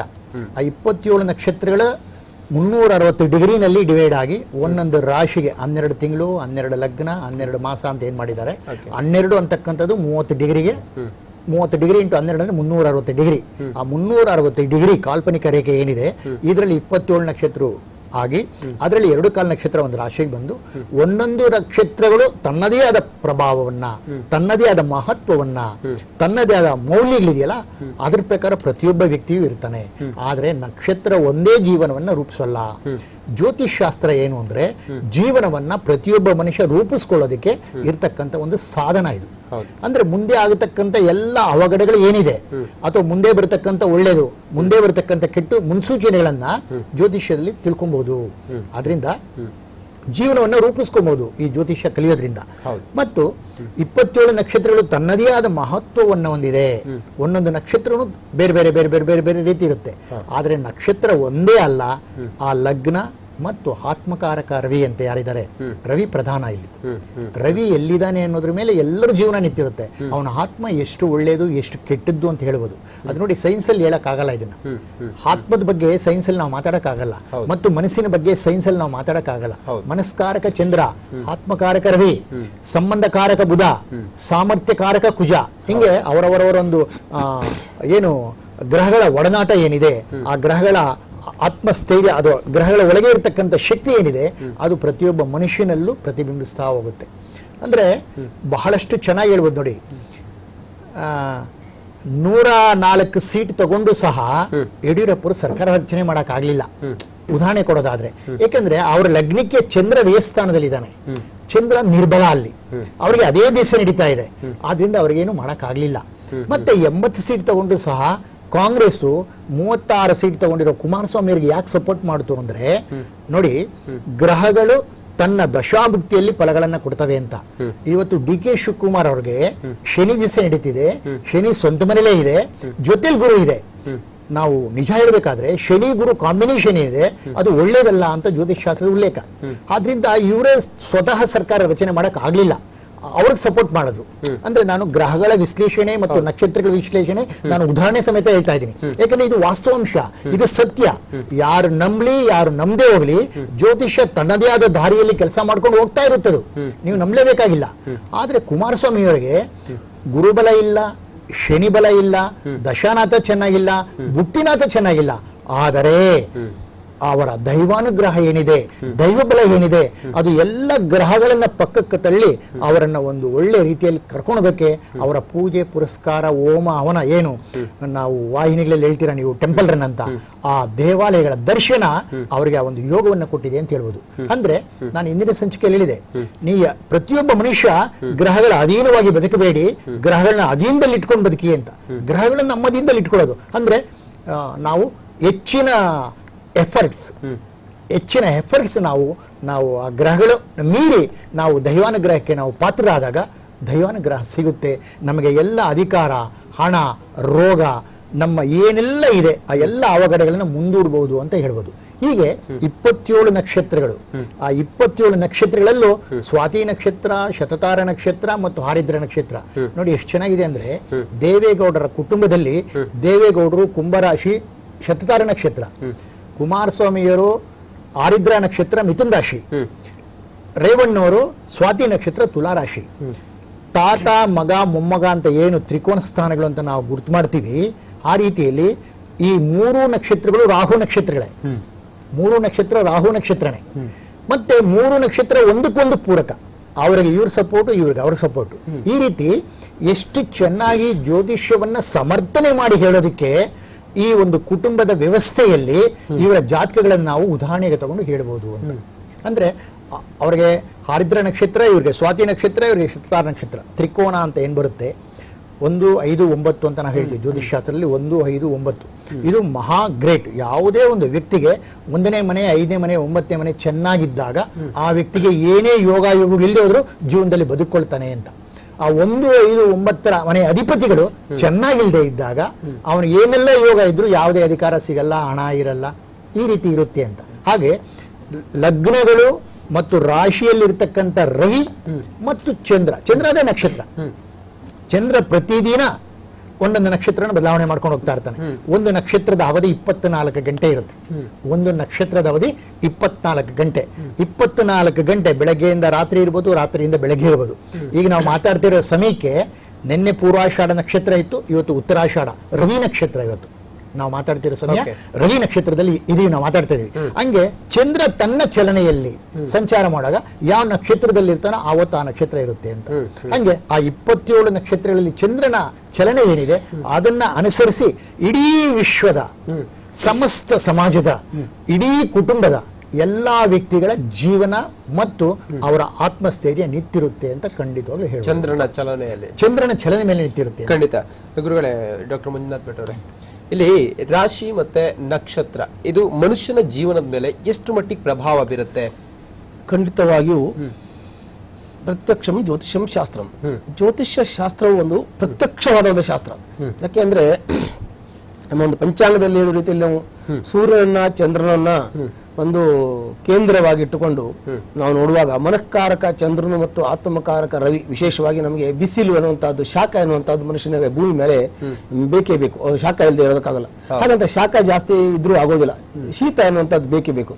ಹಾಗಾಗಿ ವಿಶೇಷವಾಗಿ ಏನಂತಂದ್ರೆ ಇಲ್ಲಿ ಶಾಖ ಮತ್ತು ಶೀತ ಇದರ ಜೊತೆಯಲ್ಲಿ ಇನ್ನು ವಿಶೇಷವಾಗಿ ಇದರ ಪಂಚತತ್ವಗಳು ಅಂತ ಏನ್ ಹೇಳ್ತೀವಿ, ಪಂಚಭೂತಗಳು ಅಂತ ಏನು ಹೇಳ್ತೀವಿ, ಆ ಪಂಚಭೂತಗಳ ಪಂಚತತ್ವಗಳು ಒಂದು ಆಕ್ಟಿವ್ ಆಗಬೇಕು, ಅದರ ಒಂದು ವ್ಯವಸ್ಥೆ ಸರಿಯಾಗಿರ್ಬೇಕು ಅಂತಂದ್ರೆ ಈ ಸೂರ್ಯನ ಒಂದು ಕಿರಣ, ಸೂರ್ಯನ ಶೈನಿಂಗ್, ಸನ್ಶೈನ್ ಅಂತ ಸೂರ್ಯನ ಹೊಳಪು ಅಂತ ಏನ್ ಹೇಳ್ತೀವಿ, ಚಂದ್ರನ ಶೀತ ಅಂತ ಏನ್ ಹೇಳ್ತೀವಿ, ಅವು ಭೂಮಿಗೆ ಬೇಕಾಗ್ತದೆ. ಭೂಮಿಯಲ್ಲಿ ಏನ್ ಹೇಳ್ತೀವಿ ನೋಡಿ, ಆಕಾಶಾದ್ ವಾಯು, ವಾಯೋರಗ್ನಿ, ಅಗ್ನೇರಾಪ, ಆಪ ಪೃಥಿವಿ, ಪೃಥಿವಿ ಓಷಧಿಭ್ಯ, ಓಷಧಿಭ್ಯಂ ಅನ್ನಂ, ಅಂದಾತ್ ಪುರುಷಃ. ಈ ಜಗತ್ತಲ್ಲಿ ಏನಾಗಿದೆ ಅಂದ್ರೆ ಈ ಪ್ರಪಂಚದಲ್ಲೂ ಕೂಡ ಒಂದಕ್ಕೊಂದು ಒಂದು ಸಂಪರ್ಕವನ್ನ ಬಳಸ್ತದೆ. ಆಕಾಶಾದ್ ವಾಯು, ವಾಯು ಇಲ್ಲದೆ ಇರಕ್ಕಾಗಲ್ಲ. ವಾಯೋರಗ್ನಿ, ವಾಯುವಿಂದ ಅಗ್ನಿ ಉತ್ಪತ್ತಿ ಆಗ್ತದೆ. ಅಗ್ನೇರಾಪ, ಅದರಿಂದ ನೀರು ಉತ್ಪತ್ತಿ ಆಗ್ತದೆ. ಆಪ ಪೃಥಿವಿ, ಅದರಿಂದ ಏನಾಗುತ್ತೆ ಪ್ರಪಂಚ ಉತ್ಪತ್ತಿ ಆಗ್ತದೆ. ಪೃಥ್ವಿ ಓಷಧಿಭ್ಯ, ಭೂಮಿ ಇದ್ರೆ ಸಾಕಾಗುದಿಲ್ಲ. ಓಷಧಿಭ್ಯ ಅಂದ್ರೆ ಪ್ರಕೃತಿಗೆ ಪುರುಷನ ಸಪೋರ್ಟ್ ಬೇಕಾಗ್ತದೆ. ಔಷಧಿಭ್ಯೋ ಅನ್ನಂ ಅನ್ನಾತ್ ಪುರುಷ. ಅದೇ ಜಗತ್ತಲ್ಲಿ ಮನುಷ್ಯನು ಅನ್ನದಿಂದ ಬದುಕ್ತಾ ಇದ್ದಾನೆ. ಈ ಅನ್ನ ಮತ್ತೆ ಔಷಧಿ ಜಗತ್ತಲ್ಲಿ ಬಹಳ ಶ್ರೇಷ್ಠ. ಹಾಗಾಗಿ ಇವೆಲ್ಲ ದೊರಕಬೇಕು ಅಂದ್ರೆ ಈ ಗ್ರಹಗಳ ಒಂದು ಕಾರಕತ್ವ, ಅವರ ಶಕ್ತಿ, ಅವರ ಒಂದು ಶೈನಿಂಗ್ ನಮ್ಮ ಭೂಮಿಗೆ ಸಾಕಷ್ಟು ಹೊಳಪನ್ನ ಮತ್ತು ಬೆಳಕನ್ನ ಮತ್ತು ಅದರದ್ದಾಗಿರ್ತಕ್ಕಂಥ ಶಕ್ತಿಯನ್ನ ಅದು ಕೊಡ್ತದೆ. 27 ನಕ್ಷತ್ರಗಳು ಎನ್ನುವಂತಹದ್ದು ಅದರ ಹೊಳಪು ನಮ್ಮ ಭೂಮಿಗೆ ಬರ್ತದೆ. 40 ರಿಂದ 50 ಮಿಲಿಯನ್ ನಕ್ಷತ್ರಗಳಿವೆ. ಅದಕ್ಕೆ ನಾವು ಅಲ್ಲಿ ಪುರಸ್ಕಾರ ಪೂಜೆಗಳು ಅದನ್ನು ನಾವು ಗಣನೆ ತಗೊಳ್ಳಲ್ಲ. ಯಾಕಂದ್ರೆ ಅವರ ಶೈನಿಂಗ್, ಅವರ ಹೊಳಪು, ಅವರ ಶಕ್ತಿ ನಮ್ಮ ಭೂಮಿಗೆ ಬಂದು ತಲುಪೋದಿಲ್ಲ. ಆ ಕಾರಣದಿಂದ ಇದು ದ್ವಾದಶ ಆದಿತ್ಯ 12 ಸೂರ್ಯ ಇದ್ದಾರೆ ಅಂತ ಹೇಳ್ತಾರೆ ಶಾಸ್ತ್ರದಲ್ಲಿ. ಆದ್ರೆ ನಮಗೆ ಸೂರ್ಯ ಬೆಳಕು ಒಂದೇ ಆತ್ಮಕಾರಕನಾಗಿರ್ತಕ್ಕಂಥ ಸೂರ್ಯನಿಗೆ ನಮ್ಮ ಬೆಳಕು ಹೊಳಪು ಇರೋದು ಕಾರಣ ಅಂದ್ರೆ ಭೂಮಿಗೆ ಅವರ ಒಂದು ಶೈನಿಂಗ್, ಅವರದೊಂದು ಎನರ್ಜಿ, ಅವರದ್ದು ಶಕ್ತಿ ಭೂಮಿಗೆ ಪ್ರಸಾರ ಆಗ್ತದೆ. ಅದರಿಂದ ನಮ್ಮ ಜೀವನದಲ್ಲಿ ಏನೋ 84 ಲಕ್ಷ ಜೀವಿ ಜಂತುಗಳಿದೀವಿ, ಇವ್ರ ಮೇಲೆ ಸಾಕಷ್ಟು ಪರಿಣಾಮವನ್ನು ಬೀರ್ತದೆ, ವಿಭಿನ್ನ ರೀತಿಯಲ್ಲಿ ಬೀರ್ತದೆ. ಹಾಗಂತ ಸ್ವಾತಿ ನಕ್ಷತ್ರ ಇರೋರೆಲ್ಲ ಒಂದೇ ತರ ಇರೋದಿಲ್ಲ. ಹಾಗಂತ ಮೃಗಶಿರ ನಕ್ಷತ್ರ ಇರೋದು, ಯಾಕೆ ಒಂದೊಂದು ನಕ್ಷತ್ರ ಹುಟ್ಟಿದ್ರು ಕೂಡ ನಮ್ಮ ಗುರುಜಿಯವರು ಹೇಳಿದ ರೀತಿಯಲ್ಲಿ ಅದು ಬೇರೆ ಬೇರೆ ರೀತಿಯಲ್ಲಿ ವಿಭಿನ್ನ ರೀತಿಯಲ್ಲಿ ಲಗ್ನ ಎನ್ನುವಂತಹದ್ದು ಇರ್ತದೆ. ಅನುಭವ ಲಗ್ನ, ನಾವು ಭೂಮಿಯನ್ನು ಸ್ಪರ್ಶ ಮಾಡತಕ್ಕಂಥ, ಭೂಮಿಗೆ ಬಂದಂತ ಸಮಯ, ನಾವು ಜಗತ್ತನ್ನ ನೋಡಿದಂತ ಸಮಯ, ಬಂದಿರತಕ್ಕಂಥ ಸಮಯ ಏನಿದೆ ಅದನ್ನ ನಾವು ಜನನ ಅಂತ ಹೇಳ್ತೀವಿ. ಅದನ್ನು ನಾವು ಹುಟ್ಟಿದ ಸಮಯ ಅಂತ ಬೇರೆ ಬೇರೆ ರೀತಿ ಸಮಯದಲ್ಲಿ ಕನ್ಸಿಡರ್ ಮಾಡ್ತೀವಿ. ಹಾಗಾಗಿ ಅಂತ ಸಮಯವನ್ನು ತೆಗೆದುಕೊಂಡು ಗ್ರಹಗಳು ತಿರುಗ್ತಾ ಇರುತ್ತೆ 30 ಡಿಗ್ರಿ ಒಂದೊಂದು ಮನೆ ಅಂತ ತಿರುಗ್ತಾ ಹೋದಾಗ ಏನಾಗುತ್ತೆ, ಗ್ರಹಗಳು ತಿರುಗ್ತಾ ಇರುವ ಸಮಯದಲ್ಲಿ ಯಾರು ಆ ಸಮಯ ಹುಟ್ಟಿದ ತಕ್ಷಣ ಅಲ್ಲಿಗೆ ಮುಗಿಸ್ತೀವಿ, ಅದನ್ನು ಆ ಸಮಯವನ್ನು ನಾವು ತಗೊಂತೀವಿ. ಆ ಸಮಯ ತಗೊಂಡು ಆ ಲಗ್ನವನ್ನು ಆಧರಿಸಿ ಮತ್ತು ಗ್ರಹಗಳ ನಕ್ಷತ್ರವನ್ನು ಆಧರಿಸಿ ಆ ಡಿಗ್ರಿಗಳನ್ನ, ಆ ನಕ್ಷತ್ರ ಪಾದ, ಎಲ್ಲ ನಕ್ಷತ್ರಗಳು ಯಾವ ಪಾದದಲ್ಲಿ ಅದು ಇದೆ ಮತ್ತು ಯಾವ ಡಿಗ್ರಿಯಲ್ಲಿದೆ, ಅದು ನವವಶದಲ್ಲಿ ಆ ಪಾದ ಎಲ್ಲಿಗೆ ಹೋಗುತ್ತೆ, ಗ್ರಹಣ ವಶಬಲಂ, ಅದು ಆಂತರಿಕ ಬಲವನ್ನು ಹೆಚ್ಚತಕ್ಕಂಥದ್ದು ಯಾವುದು ನವವಶ. ಆಂತರಿಕ ಬಲ, ಮನಸ್ಸು ಮೇಲ್ನೋಟಕ್ಕೆ ಹೇಗಿದ್ದೀವಿ, ಒಳಗಡೆ ನಾವು ಹೇಗಿದ್ದೀವಿ, ಒಳಗಡೆ ಹಂಗೆ ಎತ್ತರ ಇದೆ ಅನ್ನೋದನ್ನು ಕಂಡುಹಿಡಿತಕ್ಕಂಥದ್ದು ನವವಶದಲ್ಲಿ. ಹಾಗಾಗಿ ಗ್ರಹಣ ಔಷಧಗಳು, ಆಂತರಿಕ ಗ್ರಹವು ನಮಗೆ ಮೇಲ್ಗಡೆ ಹೇಗಿದ್ರು ಒಳನೋಟದಲ್ಲಿ ನಮ್ಮ ಒಳಗಡೆ ಶಕ್ತಿ, ನಮ್ಮ ಒಂದು ಒಳಗಡೆ ಮಾನಸಿಕ ಒಂದು ಎಷ್ಟು ದುರ್ಬಲರಾಗಿದ್ದೀವಿ, ಎಷ್ಟು ಪ್ರಬಲರಾಗಿದ್ದೀವಿ, ನಾವು ಏನು ಸಾಧಿಸಬಹುದು ಅನ್ನೋಂಥದ್ದು ನಮ್ಗೆ ಗೊತ್ತಾಗ್ತದೆ. ಮಾನಸಿಕವಾಗಿ ನಮಗೆ ಮನೋದಾರ್ಢ್ಯತೆ ಅಂತ ಹೇಳ್ತೀವಿ, ಅದನ್ನು ಕೂಡ ಅಲ್ಲಿ ಹೇಳ್ತದೆ. ಹಾಗೆ ದಶಾಭುಕ್ತಿಗಳು ಕೂಡ ಮನುಷ್ಯ ಜೀವನದ ಸಾಕಷ್ಟು ಪರಿಣಾಮ ಬೀರ್ತದೆ. ಹೇಗೆ ಬೀರ್ತದೆ ಅಂತಂದ್ರೆ, ಈಗ ಮಾರಕಾಧಿಪತಿ, ಬಾಧಕಾಧಿಪತಿ, ಯೋಗಕಾರಕ, ಅವಯೋಗಿ, ಸಹಯೋಗಿ ಮತ್ತೆ ದಶಾಭುಕ್ತಿಗಳು ಇವೆಲ್ಲವನ್ನು ನಾವು ನೋಡಿ ಗಣನೆಗೆ ತೆಗೆದುಕೊಂಡಾಗ ಇವರಿಗೆ ಇವರದ್ದಾಗಿರ್ತಕ್ಕಂಥ ಕೇಂದ್ರ ತ್ರಿಕೋಣಗಳಲ್ಲಿ ವಿಶೇಷವಾಗಿ 1, 5, 9ನೇ ಮನೆ ಬಹಳ ಬಲಿಷ್ಠರಾಗಿದ್ದಾಗ ಆ ಒಂದು ಬಲದಲ್ಲಿ ಅವನು ಜೀವನವನ್ನು ಮಾಡಬಹುದು. ಇಲ್ಲ, ಅವ್ರ ಕೇಂದ್ರ ಕೋಣದಲ್ಲಿ ಯಾವುದೋ ಒಂದು ಒಳ್ಳೆಯ ಒಂದು ದಶೆ ಇದೆ, ಒಂದು ಸಮಯ ಇದೆ, ಯಾವುದೋ ಒಂದು ಗ್ರಹ ತುಂಬಾ ಚೆನ್ನಾಗಿ ಕೂತ್ಕೊಂಡಿದೆ, ಆಗ ಆ ಸಮಯದಲ್ಲಿ ಒಳ್ಳೆಯ ಒಂದು ಯೋಗವನ್ನ ಪಡಿತಾನೆ. ಹಾಗಾಗಿ ಪ್ರತಿಯೊಬ್ಬರ ವ್ಯಕ್ತಿಗೂ ಕೂಡ ಅವರದ್ದೇ ಆಗಿರತಕ್ಕಂತ ಒಂದು ವ್ಯಕ್ತಿತ್ವವು ಜಾತಕದ ಮೇಲೆ ತೀರ್ಮಾನ ಆಗ್ತದೆ. ನಕ್ಷತ್ರ 27 ದಿನಕ್ಕೆ ಒಂದ್ಸಲ ಬರ್ತಾ ಇರ್ತದೆ, 27 ದಿನಕ್ಕೆ ಒಂದು ನಕ್ಷತ್ರ ಹೋಗ್ತಾ ಇದ್ರೆ 27 ದಿನ ನಕ್ಷತ್ರ ಬರ್ತಾ ಇರ್ತದೆ. ಹಾಗಂತ ಈ 27 ನಕ್ಷತ್ರದ ಒಂದು ಪರಿಧಿಯಲ್ಲೇ ಈಗ ಎಷ್ಟೋ ಲಕ್ಷಾಂತರ ಕೋಟ್ಯಾಂತರ ಜನ ಇದ್ದಾರೆ ಅಲ್ವಾ, ಅವ್ರು ಎಲ್ಲರೂ ಮನುಷ್ಯರಾಗ್ತದೆ ಆಗೋದಿಲ್ಲ. ಅಂದ್ರೆ ಸ್ವಾತಿ ನಕ್ಷತ್ರದವರು ಎಲ್ಲ ಬೇರೆ ಬೇರೆ ವಿಭಿನ್ನ ರೀತಿಯಲ್ಲಿ ಬೇರೆ ಇದ್ದಾರೆ. ಅಂದ್ರೆ ಜಾತಕವನ್ನ ನಾವು ವಿಶ್ಲೇಷಣೆ ಮಾಡ್ಬೇಕಾಗ್ತದೆ. ಆ ಜಾತಕವನ್ನು ವಿಶ್ಲೇಷಣೆ ಮಾಡಿ ಸ್ವಾತಿ ನಕ್ಷತ್ರವು ಒಂದು ಪಾರ್ಟ್ಸ್ ಅಷ್ಟೇ, ಅಂದ್ರೆ ಒಂದು ಭಾಗ ಅಷ್ಟೇ. 100ರಲ್ಲಿ 2%, 5%, 10% ತಗೋಬಹುದು. ಮಿಕ್ಕೊಳ್ಳೋದು ದಶಾಭುಕ್ತಿ ಮತ್ತು ಯೋಗ. ಇನ್ನೊಂದು ಹೇಳ್ತಾರೆ, ಏನಂದ್ರೆ ಗುರು ಅವರ ಪುಸ್ತಕದಲ್ಲಿ ಬರೆದಿದ್ದಾರೆ, ಪೂರ್ವಜನ್ಮ ಕೃತಂ ಪಾಪಂ ವ್ಯಾಧಿ ರೂಪೇಣ ಬಾಧ್ಯತೆ ಸ್ಪಷ್ಟವಾಗಿ ಬರೆದಿದ್ದಾರೆ. ಯಾಕಂದ್ರೆ ಜನ್ಮಾಂತರದಿಂದ ಬಂದಿರತಕ್ಕಂತ ಏನು ಪೂರ್ವ ಪುಣ್ಯ ಅನ್ನುವಂಥದ್ದು ಏನಿರ್ತದೆ ಅದು ನಮಗೆ ಕರ್ಮ ಸಿದ್ಧಾಂತ. ನಮ್ಮ ಹಿಂದಿನ ಜನ್ಮದು ಏನ್ ಮಾಡ್ತಾರೆ, ಒಂದು ಪುಣ್ಯಾಂಶ ಏನಿದೆ ಅದಕ್ಕೆ ನಾವು ಪೂರ್ವ ಪುಣ್ಯ ಅಂತ ಹೇಳ್ತೀವಿ. ಆ ಪೂರ್ವ ಪುಣ್ಯ ಸಂಬಂಧವಾಗಿ ಕೆಲವು ಜನ ಉದಾಹರಣೆಯನ್ನು ಕೊಡಬೇಕು. ಹುಟ್ಟುವಾಗಲೇ ಎಷ್ಟೋ ಜನ ಕೋಟ್ಯಾಧೀಶ್ವರರು, ಕೆಲವು ಹುಟ್ಟುವಾಗ ಕೋಟ್ಯಾಧೀಶರು ಆಮೇಲೆ ಏನು ಇರೋದಿಲ್ಲ, ಕೆಲವು ಅವರು ಹುಟ್ಟುವಾಗ ಏನು ಇರಲ್ಲ ಆಮೇಲೆ ಎಷ್ಟೋ ಸಂಪಾದನೆ ಮಾಡ್ಕೊಂಡು ಗಳಿಸ್ಕೊಂಡು ಒಂದು ಕಾರ್ಯಭಾರವನ್ನ ಮಾಡ್ತಾರೆ. ಹಾಗೆ ಅವರವರ ಒಂದು ಜಾತಕ ಅವರಿಗೆ ಪ್ರಮಾಣ ಆಗ್ತದೆಯೇ ಹೊರತು ಮತ್ತೆ ಇನ್ನು ಅವರು ಪೂರ್ವ ಪುಣ್ಯ ಅನ್ನುವಂಥದ್ದು ಏನಿದೆ ನಮ್ಮ ದೇವೇಗೌಡರ ಒಂದು ಕುಟುಂಬದಲ್ಲಿ ಹಿಂದಿನ ಪ್ರಾಚೀನ ಕಾಲದಲ್ಲಿ ಅವರು ದೇವರ ಒಂದು ಪೂಜೆಯನ್ನು ಮಾಡಿಕೊಂಡು ಅದು ಶ್ರದ್ಧೆ ಭಕ್ತಿಯಿಂದ ಆದ್ರೆ ಕಾಯ ವಾಚ ಮನಸ್ಸ, ಮಾತು ಮನಸ್ಸು ಶರೀರ ಶುದ್ಧಿಯಿಂದ ಮಾಡಿರತಕ್ಕಂಥದ್ದೇನಿದೆ ದೇವರು ಮನಸ್ಸನ್ನೇ ನೋಡ್ತಾನೆ. ಮನಸ್ಸು ಚೆನ್ನಾಗಿರೋ ದೇವರು ಖಂಡಿತವಾಗೂ ಭಗವಂತ ಅನುಗ್ರಹವನ್ನು ಮಾಡ್ತಾನೆ. ಇದಕ್ಕೆ ಏನ್ ಹೇಳ್ತಾರೆ ಅಂದ್ರೆ ದೈವಬಲ ಅನ್ನುವಂಥದ್ದು ಬಹಳ ವಿಶೇಷ. ನಮ್ಮ ಗುರುಜಿಯವರು ಇನ್ನೊಂದು ಮಾತು ಹೇಳಿದ್ರು, ಅಂದ್ರೆ ನಾವು ಈ ಗ್ರಹದ ಆದಿನಲ್ಲಿ ಇರ್ತಾರೆ, ಗ್ರಹವೇ ನಮ್ಮ ಒಂದು ಏನಾಗತ್ತೆ ಅಂತ ತಿಳ್ಕೊಂಡು ಅದನ್ನ ನಾವು ಮೆಟ್ ನಿಂತು ಗ್ರಹವನ್ನು ನಾವು ತುಳಿಬೇಕು ಅನ್ನೋ ಅರ್ಥದಲ್ಲಿ ಹೇಳ್ತಾ ಇಲ್ಲ, ಅದ್ರ ಬಗ್ಗೆ ಚಿಂತನೆ ಮಾಡಿ ಸರಿಪಡಿಸ್ಕೊಳ್ಬೇಕು. ಈ ಗ್ರಹಗತಿಗಳು ಚೆನ್ನಾಗಿಲ್ಲ ಅಂದ್ರೆ ಚೆನ್ನಾಗಿರೋ ಏನ್ ಮಾಡ್ಬೇಕು ಅಂತ ಸೂಚನೆ ತೆಗೆದುಕೊಂಡು ಚೆನ್ನಾಗಿರೋಕ್ ಬೇಕಾಗತಕ್ಕ ವ್ಯವಸ್ಥೆಯನ್ನು ಮಾಡಬೇಕು. ಯಾಕೆ ವ್ಯವಸ್ಥೆಯನ್ನು ಮಾಡಬೇಕು? ಎಲ್ಲವೂ ಕೂಡ ಗ್ರಹಗಳ ಆದಿಯಿಂದಲೇ ಇದ್ರೆ ನಾವೇನ್ ಮಾಡಕ್ಕಾಗ್ತದೆ ಅನ್ನುವಂತ ಪ್ರಶ್ನೆ ಕೂಡ ಬರ್ಬೋದು. ಆಗಲ್ಲ, ಬುದ್ಧಿ ಕರ್ಮಾನುಸಾರಣೆ ದೇವ್ರು ಏನ್ ಮಾಡಿದ್ದಾನೆ, ನಮಗೆ ಬುದ್ಧಿಯನ್ನು ದಯಪಾಲಿಸಿದ್ದಾನೆ. ಬುದ್ಧಿ ನಮ್ಮ ಕೈಲಿದೆ, ಗ್ರಹಗಳ ಜಾತಕದಲ್ಲಿ ಇದ್ರೂ ಕೂಡ ಬುದ್ಧಿ ನಮ್ಮ ಕೈಲಿದೆ. ಬುದ್ಧಿಯ ಮಟ್ಟವನ್ನು ಸರಿಯಾಗಿ ಇಟ್ಟುಕೊಂಡು ನಮ್ಮ ಇಂದ್ರಿಯಗಳನ್ನು ಹಿಡಿಸಲಿಟ್ಟುಕೊಂಡು ನಾವು ಕಾಯ ವಾಚ ಮನಸ್ಸ ಸರಿಯಾದ ಮಾರ್ಗದರ್ಶನ ಹೋಗ್ತಾ ಇದ್ರೆ ಖಂಡಿತವಾಗಿ ಗ್ರಹಗತಿಗಳ ಕೆಟ್ಟದಿದ್ರೂ ಕೂಡ ಶುಭ ಏಕಾದಶ ಸ್ಥಾನ ಪ್ರಾಪ್ತಿರ್ತ ಅಂತ ಹೇಳ್ತೀವಿ. ಏಕೆ ಅಂದ್ರೆ ದುಸ್ಥಾನದಲ್ಲಿರ್ತಕ್ಕಂಥ ಗ್ರಹಗಳು ಸುಸ್ಥಾನಕ್ಕೆ ಬರಲಿ. ಹಾಗೆ ಯಾವುದೇ ಒಂದು ಕೆಟ್ಟ ಸ್ಥಾನ ಇರತಕ್ಕಂಥ ಗ್ರಹ ಏ ಗ್ರಹ ಅರಿಷ್ಟ ಸ್ಥಾನಗತಃ ತೇಷಾಂಗ್ರಹಣಂ ಶುಭ ಏಕಾದಶ ಸ್ಥಾನ ಪ್ರಾಪ್ತಿರ್ಥಂ. ಯಾವುದೇ ಗ್ರಹವು ಕೆಟ್ಟ ಸ್ಥಾನದಲ್ಲಿದ್ರೂ ಕೂಡ ನನ್ನ ಒಂದು ಭಾವನೆಯಿಂದ ನನ್ನ ಒಂದು ಚಿಂತೆಯಿಂದ ಇದು ದೇವರು ಭಕ್ತಿ ಸ್ವರೂಪವಾಗಿರ್ತಕ್ಕಂಥದ್ದು, ಭಕ್ತಿಗೆ ಸಂಬಂಧ ಪ್ರಧಾನವಾಗಿರ್ತಕ್ಕಂಥದ್ದು. ಹಾಗಾಗಿ ಮನಪೂರ್ವಕ ಬೇಡ್ಕೊಳ್ತಕ್ಕಂಥದ್ದು ಯಾವುದೇ ಕೆಟ್ಟದ್ದಿದ್ರು ಕೂಡ ನಮ್ಮ ಸುಸ್ಥಾನದಲ್ಲಿದ್ದು ಶುಭ ಏಕಾದಶ ಸ್ಥಾನ ಫಲವನ್ನ ಕೊಡಲಿ, ಅಂದ್ರೆ ಶುಭ ಫಲವನ್ನ ನಮಗೆ ಕೊಡ್ಲಿ. ಕೆಟ್ಟ ಸ್ಥಾನದಲ್ಲಿದ್ರು ನಮಗೆ ಒಳ್ಳೆ ಫಲವನ್ನ ಕೊಡ್ಲಿ. ಅದು ಹೇಗೆ ಕೊಡ್ತದೆ? ನಾವು ಮಾಡಿರ್ತಕ್ಕಂತಹ ಕ್ರಿಯಾ ಕರ್ಮ ಕರ್ಮನ್ನೇ ವಾದಿಕಾರಸ್ಥೆ ಮಾ ಫಲೇಶು ಕದಾಚನ ಕರ್ಮವನ್ನು ನಾವು ಮಾಡಬೇಕು, ಫಲವನ್ನು ದೇವರು ಕೊಡ್ತಾನೆ. ಅದಕ್ಕೆ ನಾವು ಕರ್ಮವನ್ನ ನಿರ್ದಿಷ್ಟವಾಗಿ ನೇರವಾಗಿ ಒಂದು ಸರಳ ರೀತಿಯಲ್ಲಿ ನಾವು ನ್ಯಾಯವಾಗಿ ದೇವರು ಒಪ್ಪುವ ರೀತಿಯಲ್ಲಿ ನಾವು ಮಾಡಿದಾಗ ದೇವರು ಖಂಡಿತವಾಗಿ ಫಲವನ್ನ ಕೊಡ್ತಾನೆ. ದೇವರೊಬ್ಬರಿಗೆ ಫಲ ಕೊಟ್ಟಿದ್ದಾನೆ ಅಂತಂದ್ರೆ ಅದು ಖಂಡಿತವಾಗಿ ಒಳ್ಳೆ ಶುಭ ಫಲ ಕೊಟ್ಟಿದ್ದಾನೆ ಅಂತ ಅಂತಂದ್ರೆ ಖಂಡಿತವಾಗೂ ಶುಭ ಮಾರ್ಗ ಅವರಿಗೆ ಒಳ್ಳೆಯ ಒಂದು ಸೂಚನೆ ಅಂತ ನಾವು ಹೇಳ್ಬೇಕು. ಗುರುಟಿಗೆರೆ ಶಿವಣ್ಣವ್ರೆ, ರಾಶಿ ನಕ್ಷತ್ರ ಗೃಹ ಇದ್ರ ಬಗ್ಗೆ ನೀವು ಮಾತಾಡ್ತಾ ಇದ್ರಿ. ಹೇಗೆ ಇದನ್ನ ಡಿಸೈಡ್ ಮಾಡ್ತಾರೆ? ಅವರು ಹುಟ್ಟಿದಂತ ಸಮಯ ಸನ್ನಿವೇಶ ಅದರಿಂದಾಗಿ ಡಿಸೈಡ್ ಮಾಡ್ತಾರೋ? ಯಾವ ರೀತಿಯಾಗಿ ವಿಶ್ಲೇಷಣೆ ಗುರುಗಳೇ ಇದ್ರ ಬಗ್ಗೆ ಎಷ್ಟು ವಿಭಿನ್ನವಾಗಿರುತ್ತೆ ರಾಶಿ ನಕ್ಷತ್ರ ಗೃಹಕ್ಕೂ? ಹೌದು, ಏನಾಗಿದೆ ನಾ ಹೇಳ್ದಂಗೆ ಈಗ ನಾವು ಮಾತಾಡ್ತಿರೋ ಸಮಯ, ಈಗ ನಾವು ಶಾಸ್ತ್ರವನ್ನು ಉಲ್ಲೇಖ ಮಾಡೋದಾದ್ರೆ ಈಗ ನಾವೇನ್ ಮಾತಾಡ್ತಿದೀವಿ ಈ ಸಮಯಕ್ಕೆ ಯಾವ ಲಗ್ನ ಇದೆ ಅಂದ್ರೆ ನಾನು ಮೊದಲೇ ಹೇಳಿದಾಗೆ 12 ಮಾಸ, 12 ತಿಂಗಳು, 12 ಲಗ್ನ, 12 ಮುಹೂರ್ತ ಅಂತ ಫಿಕ್ಸ್ ಮಾಡಿದ್ದಾರೆ. 12 ಅಂತಕ್ಕಂಥದ್ದು ಒಂದು ಅಂದ್ರೇನೆ ಮೇಷರಾಶಿ ಅಂದಾಕ್ಷಣ 30 ಡಿಗ್ರಿ ಅಂತ. 30 ಡಿಗ್ರಿ 360 ಡಿಗ್ರಿ ಕಾಲ್ಪನಿಕ ರೇಖೆ ಏನಿದೆ ಆ 360 ಡಿಗ್ರಿ ಗ್ರಹಗಳ ಒಂದು ಚಲನ ಇಲ್ಲಿ ಕೊಟ್ಟಿದ್ದಾರೆ. ಈ ಕಾಲ್ಪನಿಕ ರೇಖೆ ಏನಿದೆ ಇದರಲ್ಲಿ 12 ರಾಶಿ ಬರುತ್ತೆ, ಅದರಲ್ಲಿ 9 ಗ್ರಹಗಳ ಅಧೀನದಲ್ಲಿ ಇರುತ್ತೆ, 27 ನಕ್ಷತ್ರ ಇದರೊಳಗೆ ಇದೆ ಅನ್ನೋ ಒಂದು ಕಲ್ಪನೆಯಲ್ಲಿ ಜ್ಯೋತಿಷ್ ಶಾಸ್ತ್ರ ನಿಂತಿದೆ. ಇದು ಜ್ಯೋತಿಷ್ ಶಾಸ್ತ್ರದ ಉಲ್ಲೇಖ. ಆದ್ರೆ ಈಗ ನಾವು ಮಾತಾಡ್ತಿರೋದು ನಾ ಹೇಳಿದೆ ಚಂದ್ರ ಉತ್ತರಾಷಾಢ ನಕ್ಷತ್ರದಲ್ಲಿ ಸಂಚಾರ ಮಾಡ್ತಿದ್ದಾನೆ. ಸೊ ಇವತ್ತು ಉತ್ತರಾಷಾಢ ನಕ್ಷತ್ರ ಮತ್ತು ಈಗ ನಮ್ಮ ಸಮಯ ಏನಿದೆ 10:30 ಗಂಟೆ ಅಂದಾಗ ಲಗ್ನ ರವಿಯಿಂದ ಪ್ರಾರಂಭಿಕ ಸೂರ್ಯೋದಯಕ್ಕೆ ಲಗ್ನ ಮುಹೂರ್ತ. ರವಿ ಎಲ್ಲಿರ್ತಾನೋ ಆ ಮನೆಯನ್ನ ಲಗ್ನ ಮಾಡ್ಕೊಳ್ತೀವಿ. ಈಗ ನಾವು ಮಾತಾಡೋ ಸಮಯಕ್ಕೆ 10:30 ಅಂದ್ರೆ ಯಾವ ಲಗ್ನ ಫಿಕ್ಸ್ ಆಗುತ್ತೆ? ಋಷಭ ಅಥವಾ ಮಿಥುನ ಫಿಕ್ಸ್ ಆದ್ರೆ ಆ ಲಗ್ನವನ್ನ ಕನ್ಸಿಡರ್ ಮಾಡಿ ಈಗ ಮಗು ಹುಟ್ಟಿದಾಗ ಯಾವುದೋ ಒಂದು ವ್ಯಕ್ತಿ ಅಥವಾ ಒಂದು ಶುಭ ಕಾರ್ಯ ಮಾಡಬೇಕಾದಾಗ ಈ ಮುಹೂರ್ತ ಚೆನ್ನಾಗಿದೆಯಾ ಇಲ್ವಾ? ಈಗ ಮಗು ಹುಟ್ಟಿದಾಗ ಅನ್ನೋದಕ್ಕಿಂತ ನಾಮಿನೇಷನ್ ಫೈಲ್ ಮಾಡಿದ್ರು ಬಹಳಷ್ಟು ಜನ, ಒಳ್ಳೊಳ್ಳೆ ಮುಹೂರ್ತಗಳಲ್ಲಿ ಫೈಲ್ ಮಾಡಿದ್ರಲ್ಲ, ಆ ಮುಹೂರ್ತ ಕೊಟ್ಟಂತ ಜ್ಯೋತಿಷಿಗಳು ಆ ಮುಹೂರ್ತ ಮತ್ತು ಆ ಲಗ್ನಕ್ಕೆ ಗ್ರಹಗಳು ಎಲ್ಲೆಲ್ಲಿವೆ, ಲಾಭಸ್ಥಾನದಲ್ಲಿ ಇದೆಯಾ, ಲಗ್ನದಲ್ಲೇ ಇದೆಯಾ, ಕರ್ಮಸ್ಥಾನದಲ್ಲಿ ಇದೆಯಾ ಅನ್ನೋದನ್ನ ಆಧಾರ ಇಟ್ಕೊಂಡು, ಅಂದ್ರೆ ಬಹಳಷ್ಟು ಜನ ಕರ್ಕಾಟಕ ಲಗ್ನದಲ್ಲಿ ನಾಮಿನೇಷನ್ ಫೈಲ್ ಮಾಡೋದು, ಗುರು ದೃಷ್ಟಿ ಇತ್ತು ಆ ಲಗ್ನಕ್ಕೆ. ಈಗ ಸುಮಲತಾ ಅವರು ಯಾವತ್ತು ನಾಮಿನೇಷನ್ ಫೈಲ್ ಮಾಡಿದ್ರು ಅವತ್ತು ಫೈಲ್ ಮಾಡಿದ ದಿನ ಗುರು ದೃಷ್ಟಿ ಇತ್ತು ಆ ಲಗ್ನಕ್ಕೆ. ಮತ್ತೆ ನಿಖಿಲ್ ಅವರು ನಾಮಿನೇಷನ್ ಫೈಲ್ ಮಾಡಿದಾಗೂ ಸಹ ಗುರು ದೃಷ್ಟಿ ಇತ್ತು ಆ ಲಗ್ನಕ್ಕೆ. ಹೀಗೆ ಆ ದೃಷ್ಟಿಯನ್ನ ಅನುಸರಿಸಿ, ಅಂದ್ರೆ ಗುರು ದೃಷ್ಟಿ ಅಂದ್ರೆ ಏನು? ಗುರುವಿನ ದೃಷ್ಟಿ ಮೀನ್ಸ್ ಗುರು ನೋಡಿದ್ರೆ ಒಳ್ಳೇದಾಗುತ್ತೆ ಅಂತಕ್ಕಂಥ ಅಂಶ. ಆದ್ರೆ ಗುರು ನೋಡಿದ್ರೆ ಒಳ್ಳೇದಾಗ್ಬಿಡುತ್ತಾ ಅಂದ್ರೆ ಇಬ್ರು ಗೆದ್ಬಿಡ್ತಾರ? ಹಂಗಲ್ಲ. ಯಾರ್ಯಾರು ಯೋಗಗಳು ಏನಿದೆ, ಅವರ ಜಾತಕದಲ್ಲಿ ಗ್ರಹಗಳ ಬಲಾಬಲ ಏನಿದೆ, ಯಾರಿಗೆ ಈಗ ನಾವು ಉದಾಹರಣೆ ಕೊಟ್ಟೆ ಯಡಿಯೂರಪ್ಪನವರದು, ಅವರಿಗೆ ವ್ಯಯಸ್ಥಾನದಲ್ಲಿ ಚಂದ್ರ ಇದ್ದಾನೆ. ಈಗ ರಾಜಕೀಯದವ್ರು ಬಿಟ್ಬಿಡಿ, ಒಂದು ವಿಶೇಷವಾಗಿ ಒಂದು ಉದಾಹರಣೆ ತಗೊಳ್ಳೋಣ. ವಿಜಯ ಮಲ್ಯ ಕರ್ನಾಟಕ ರಾಜ್ಯ ಅಥವಾ ಭಾರತ ದೇಶದಲ್ಲಿ ಹೇಗೆ ಮೆರೆದಂತ ವ್ಯಕ್ತಿ, ಕಿಂಗ್ ಫಿಶರ್ ಅಂತಕ್ಕಂಥ ವಿಮಾನವನ್ನು ಇಟ್ಕೊಂಡು ಹೇಗಿದ್ರು ಅವರು UB ಸಿಟಿಯಲ್ಲಿ. ಆದ್ರೆ ಇವತ್ತು ಅವ್ರ ಸ್ಥಿತಿ ಏನಾಗಿದೆ? ಅದಕ್ಕೆ ಕಾರಣ ಅವ್ರದ್ದು ಧನುರ್ ಲಗ್ನಕ್ಕೆ ವ್ಯಯಸ್ಥಾನ 12ನೇ ಭಾವದಲ್ಲಿ ಶನಿ ಸಂಚಾರ. ಅವ್ರು ಹುಟ್ಟಿದಾಗ ಅವ್ರಿಗೆ ಶನಿ ದಶೆ ನಡೀತಿದೆ. ಈಗ ನಡೀತಿದೆ ಅನ್ನೋದಕ್ಕಿಂತ 2004 ಅವ್ರಿಗೆ ಶನಿ ದಶೆ ಬಂದಿದ್ದು, ಅವ್ರು 2004 ಪಕ್ಷ ಕಟ್ಟಿದ್ದು. ಅಲ್ಲಿಂದ ಡಿಫಾಲ್ಟ್ ಆಗ್ಬಿಟ್ರು. ಏಕೆ? ವ್ಯಯಸ್ಥಾನದಲ್ಲಿ ಯಡಿಯೂರಪ್ಪನವರಿಗೆ ಚಂದ್ರ ಹೆಂಗೆ 12ನೇ ಭಾವದಲ್ಲಿ ವ್ಯಯಸ್ಥಾನದಲ್ಲಿ ಇದು ನಷ್ಟವನ್ನು ಮಾಡಿದ್ನೋ ಹಂಗೆ ವಿಜಯ ಮಲ್ಯನಿಗೂ ತೊಂದರೆ ಆಯ್ತು ಶನಿ ದಶೆಯಿಂದ. ಆದರೆ ಎಲ್ಲಿ ಒಳ್ಳೇದಾಗುತ್ತೆ? ಶನಿ ದಶೆ ಮುಗಿದು ಬುಧ ದಶೆ ಬಂದಾಗ ಖಂಡಿತವಾಗ್ಲೂ ಅವ್ರಿಗೆ ಒಳ್ಳೇದಾಗುತ್ತೆ.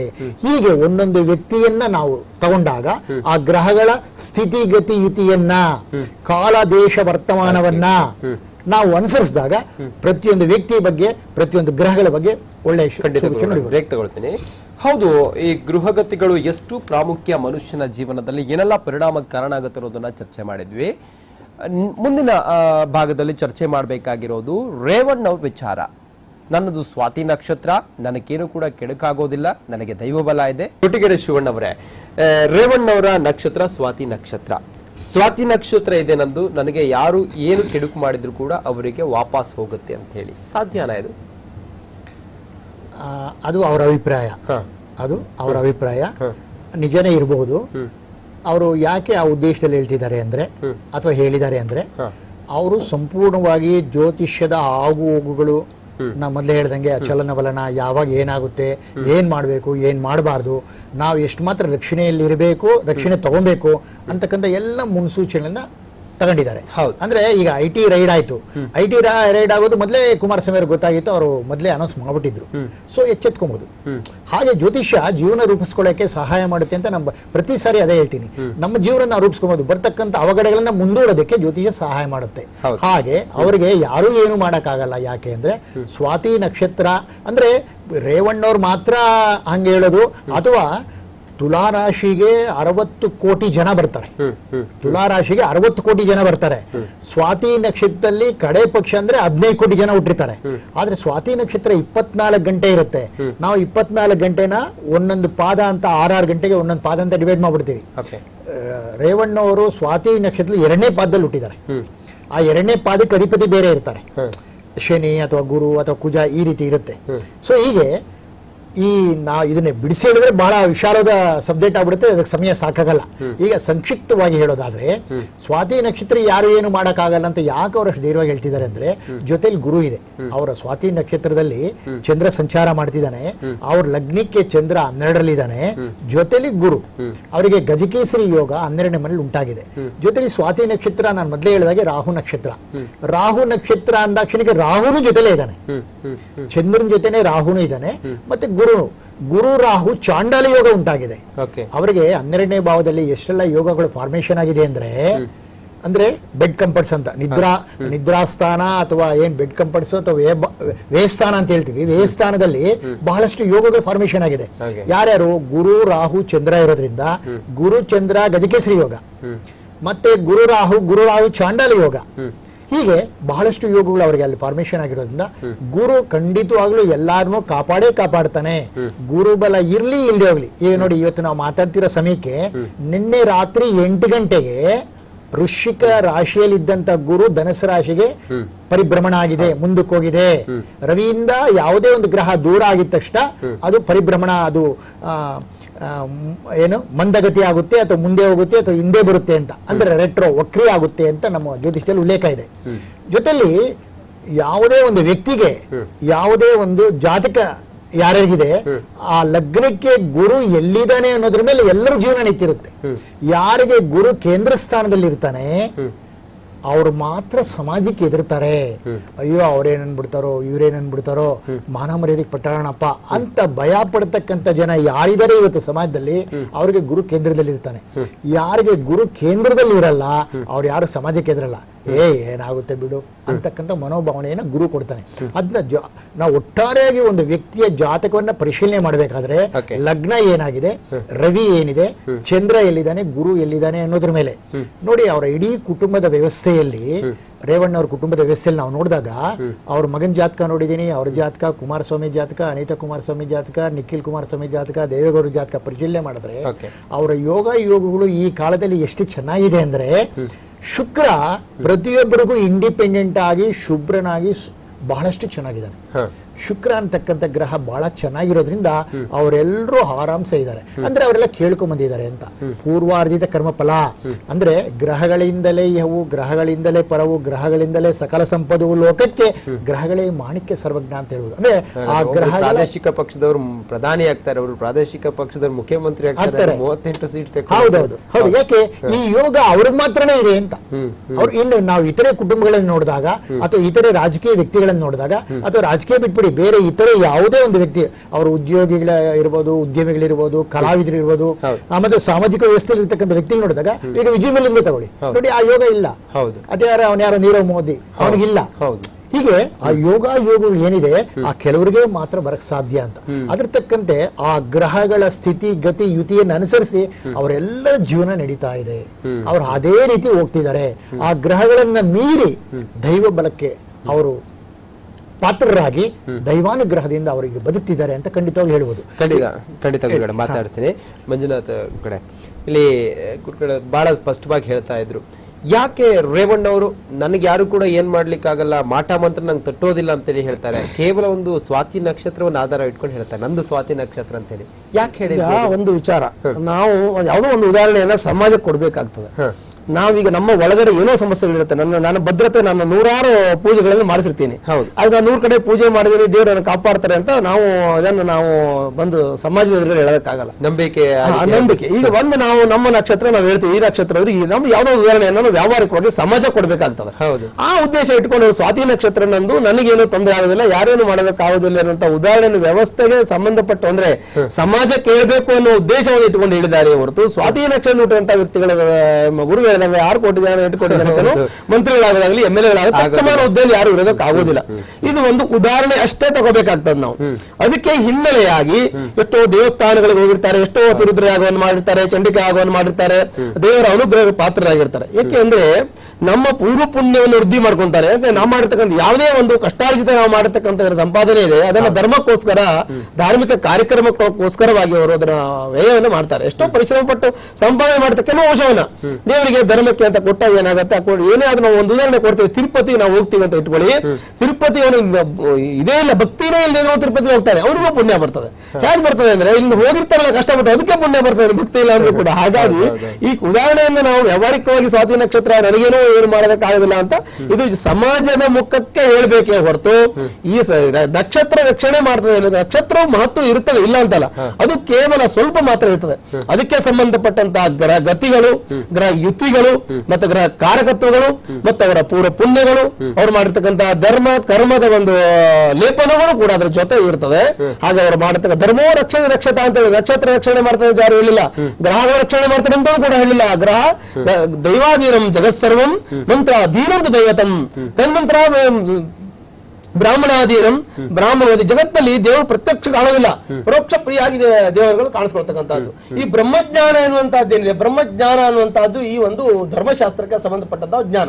ಈ ಬ್ರಹ್ಮಜ್ಞಾನವನ್ನು ತೆಗೆದುಕೊಂಡು ಅಂದ್ರೆ ಅದಕ್ಕೆ ಸಂಬಂಧಪಟ್ಟಂತಹ ಪರಿಹಾರ ಕ್ರಿಯೆಗಳನ್ನ ಮಾಡಿಕೊಂಡು ಆ ದೋಷದಿಂದ ವಿಮುಕ್ತರಾಗಿದ್ದೀವಿ ಎನ್ನುವಂತಹ ಭಾವನೆ ನಮಗೆ ಬಂದಾಗ, ಮತ್ತು ಇದು ನಮಗೆ ಒಳ್ಳೆ ಒಂದು ಸಮಯ ಇದೆ ಅಂತ ಅನಿಸಿದಾಗ, ಮಾನಸಿಕವಾಗಿ ಅವರು ಪ್ರಬಲರಾದಾಗ, ಆ ಗ್ರಹಗಳು ಅವರಿಗೆ ಸಪೋರ್ಟ್ ಮಾಡುವಾಗ ಒಂದು ನೆಗೆಟಿವ್ ಎನರ್ಜಿ ರೆಡ್ಯೂಸ್ ಆಗಿ ಪಾಸಿಟಿವ್ ಎನರ್ಜಿ ಕ್ರಿಯೇಟ್ ಆಗಿದೆ ಅನ್ನುವಂತಹ ಮಾನಸಿಕ ವ್ಯವಸ್ಥೆಯಲ್ಲಿ ಬಂದಾಗ ಈ ರೀತಿಯಾಗಿ ಒಂದು ಉದಾಹರಣೆಯನ್ನು ಕೊಡಬಹುದೇ ಹೊರತು ಬರೀ ನಕ್ಷತ್ರ ಒಂದು ಉದಾಹರಣೆಯನ್ನು ಕೊಟ್ಟು ಮಾತ್ರದಲ್ಲಿ ಬರೀ ನಕ್ಷತ್ರ ಏನು ಮಾಡೋದಿಲ್ಲ. ಅದಕ್ಕೆ ಹಿನ್ನೆಲೆಯಾಗಿ ದೈವಾನುಗ್ರಹ ಬೇಕು, ಗ್ರಹಗಳ ಒಂದು ಸಪೋರ್ಟ್ ಅನ್ನು ತಗೋಬೇಕಾಗ್ತದೆ, ದೇವರ ಸಪೋರ್ಟ್ ಅನ್ನು ತಗೋಬೇಕಾಗ್ತದೆ. ಮತ್ತೆ ಇನ್ನೊಂದು ಉದಾಹರಣೆ ಕೊಡ್ತೇನೆ, ಅಲ್ಲ ಇನ್ನೊಂದು ಉದಾಹರಣೆ ಕೊಡ್ತೇನೆ. ಯಾಕೆಂದ್ರೆ ದೇವರು ಖಂಡಿತವಾಗಿಯೂ ಇರುವ ಗ್ರಹಗಳನ್ನ ಪಕ್ಕದಲ್ಲಿಟ್ಟು ಅನುಗ್ರಹ ಮಾಡುವಂತಹ ಶಕ್ತಿ ದೇವರಿಗಿದೆ. ಯಾಕೆ ಅಂತಂದ್ರೆ ಈ 3 ಮೂರ್ತಿಗಳು ಏನಿದ್ದಾರೆ, ತ್ರಿಮೂರ್ತಿಗಳು ಎನ್ನುವಂತಹದ್ದಿದೆ, ಅದರ ಒಂದು ಅಧೀನದಲ್ಲಿ ಸಾಕಷ್ಟು 33 ಕೋಟಿ ದೇವತೆಗಳಿದ್ದಾರೆ ಅಂತ ಹೇಳ್ತಾರೆ. 33 ದೇವತೆಗಳಿದ್ದಾರೆ ಅಂತ ಶಾಸ್ತ್ರದಲ್ಲಿ ಉಲ್ಲೇಖ ಇದೆ. ಹಾಗಾಗಿ ಈ ಗ್ರಹಗಳನ್ನ ಪಕ್ಕಗಿಟ್ಟು ಅದನ್ನು ಅನುಗ್ರಹ ಮಾಡುವಂತಹ ಶಕ್ತಿ ದೇವರಿಗೆ. ಭಕ್ತ ಮಾರ್ಕಂಡೇಯನ ಉದಾಹರಣೆ ನೋಡಿ, ಭಕ್ತ ಮಾರ್ಕಂಡೇಯನಿಗೆ ಆಯುಷ್ಯ ಮುಗಿದೋಗಿದ್ರು ಕೂಡ ಪ್ರತ್ಯಕ್ಷ ಪರಶಿವನೇ ಬಂದು ಅಲ್ಲಿ ಅನುಗ್ರಹವನ್ನು ಆಯುಷ್ಯವನ್ನ ಕರುಣೆ ಮಾಡಿದ್ದಾನೆ. ಈಗ ಸಾಕಷ್ಟು ಮುಗಿದೋಗಿರ್ತಕ್ಕಂಥದ್ದನ್ನ ಮತ್ತೆ ಅದಕ್ಕೆ ಅನುಗ್ರಹ ಮಾಡಿರ್ತಕ್ಕಂಥದ್ದು, ಮತ್ತೆ ಅದಕ್ಕೆ ಶಕ್ತಿಯನ್ನು ತುಂಬಿರ್ತಕ್ಕಂಥ ಸಾಕಷ್ಟು ದೈವಾನುಗ್ರಹ ಮತ್ತೆ ಗುರುವಿನ ಅನುಗ್ರಹ ಎಲ್ಲ ಇರಬೇಕು. ನಾವು ಗುರು ಅಂತ ಯಾಕೆ ಹೇಳ್ತೀವಿ ಅಂದ್ರೆ ಗುರು ಗೌರವ, ಸಮಾಜದಲ್ಲಿ ಗೌರವ, ಮಾನ, ಮನ್ನಣೆ, ಮತ್ತೆ ಒಂದು ಉದ್ಯೋಗದಲ್ಲಿ ಎಲ್ಲದರಲ್ಲೂ ಅವರಿಗೆ ಒಳ್ಳೇದಾಗೋದಕ್ಕೆ ಗುರುವಿನ ಅನುಗ್ರಹ ಬೇಕಾಗ್ತದೆ. ಹಾಗಾಗಿ ಹರಿ ಮುಂದಿದ್ದಾರೆ ಹರಕಾಯು, ಹರ ಬಂದರೆ ಗುರು ಕಾಯುವ. ಗುರು ಬೇರೆ ಯಾರು ಇಲ್ಲ, ಗುರು ಬಿಟ್ಟರೆ ಗತಿ ಇಲ್ಲ, ಗುರುನೇ ನಾವು ಕಾಪಾಡಬೇಕು. ಹಾಗಾಗಿ ಗುರುವಿನ ಅನುಗ್ರಹ, ಗುರು ಯಾವತ್ತೂ ಕೆಟ್ಟದ್ದು ಮಾಡೋದಿಲ್ಲ ಅನ್ನುವಂತಹ ಮನುಷ್ಯನಿಗೆ ಭಾವನೆ ಇದೆ. ಮತ್ತೆ ಅದು ಒಂದು ಪಾಸಿಟಿವ್ ಎನರ್ಜಿಯನ್ನ, ಧೈರ್ಯವನ್ನ, ಒಂದು ಯೋಚನಾ ಶಕ್ತಿಯನ್ನ ಅದು ಬಿಂಬಿಸುವಂತಹದ್ದು ಮತ್ತೆ ಕಲ್ಪಿಸುವಂತಹದ್ದು, ಆ ಮಾರ್ಗವನ್ನು ತೋರಿಸಿಕೊಡುವಂತಹ ಒಂದು ವೈಶಿಷ್ಟ್ಯತೆ, ವಿಶೇಷತೆ ಗುರುಗೆ ಇರೋದ್ರಿಂದ ಗುರುವಿನ ಅನುಗ್ರಹ, ದೈವಾನುಗ್ರಹ, ನಾವು ಗುರುವಿಗೆ ಪೂಜೆ ಮಾಡೋದಕ್ಕಿಂತ ದೇವರ ಮುಖಾಂತರ ಅನುಗ್ರಹವನ್ನು ಪಡೆದುಕೊಳ್ತಕ್ಕಂಥದ್ದು. ಹಾಗಾಗಿ ಎಲ್ಲವೂ ಕೂಡ ಗುರುವಿನ ಅನುಗ್ರಹ. ಗುರು ನಮಗೆ ವಿಶೇಷವಾಗಿ ದೈವಾನುಗ್ರಹಕ್ಕೋಸ್ಕರ ನಾವು ಗುರುವನುಗ್ರಹ ಅಂತ ಹೇಳ್ತೀವಿ. ದೇವರ ಅನುಗ್ರಹ ಇದೆಯಾ, ನಮಗೆ ಕೃಪೆ ಇದೆಯಾ, ದೇವರು ನಮ್ಗೆ ಸಲ ಅನುಗ್ರಹ ಮಾಡ್ತಾನ, ಯಶಸ್ಸಾಗತ್ತಾ ಎನ್ನುವುದಕ್ಕೆ ಗುರುವಿನ ಅನುಗ್ರಹ ಅಂತ ನಾವು ಹೇಳ್ತೀವಿ. ಗುರು ಪರೋಕ್ಷವಾಗಿ ದೈವಾನುಗ್ರಹ ಅಂತ ನಾವು ತೆಗೆದುಕೊಳ್ತಕ್ಕಂಥ. ಖಂಡಿತ ಗುರುಗಳೇ, ಗುಟ್ಟಿಗೆರೆ ಶಿವಣ್ಣವರೇ, ಇನ್ನು ತಿರುಗುಬಾಣ ಆಗತ್ತೆ ಅನ್ನೋದನ್ನು ಹೇಳ್ತಾರೆ. ಇಂಥ ಸಂದರ್ಭ ಆಗುತ್ತಾ? ಯಾಕಂತ ಹೇಳಿದ್ರೆ ನಾವು ಒಬ್ಬರಿಗೆ ಕೆಡುಕು ಮಾಡಿದ್ರೆ ದೇವ್ರು ನಮ್ಮ ಮುನಿತಾನೆ, ಒಂದಲ್ಲ ಒಂದು ದಿನ ಹೇಳ್ತಾರೆ, ಸ್ವರ್ಗ ನರಕ ಎಲ್ಲೂ ಇಲ್ಲ, ನಮ್ಮ ಮಾಡುವಂತ ಕಾರ್ಯದಲ್ಲೇ ಗೊತ್ತಾಗುತ್ತೆ ಅಂತೇಳಿ ಹೇಳ್ತಾರೆ.